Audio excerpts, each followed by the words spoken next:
খোলা মনোহরা এই পৃথিবীর কতটুকু জানি, রয়ে গেছে কত ভূভাগ দেখা হয়নি না জানি।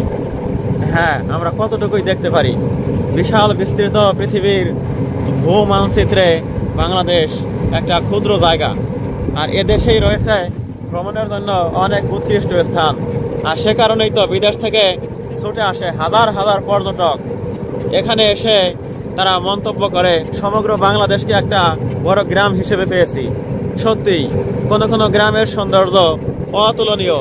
রূপসী বাংলার রূপের নেই তো শেষ, এদেশ ভ্রমণ করে শান্তি সুখ অশেষ। সেই আশা নিয়ে ভরসা নিয়ে এখানে ছুটে আসে পর্যটকেরা। তাদের নীল চোখের চাহনি দেখার মাধ্যমে পূরণ হয় তাদের দর্শন আকাঙ্ক্ষার সেই আবেগময় আবদারটুকু পূরণ হয় এই সুদৃশ্যগুলো দেখার মাধ্যমেই।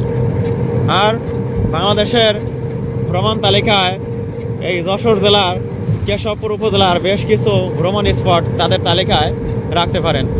1 নম্বরে আমরা দেখে আসলাম সেই মির্জানগর হাম্মামখানা, সাগরদাড়ি মাইকেল মধুসূদন দত্তের বাড়ি, কপোতাক্ষ নদ, আরও আছে প্রাচীন মসজিদ, শেখপাড়া প্রাচীন জামে মসজিদ।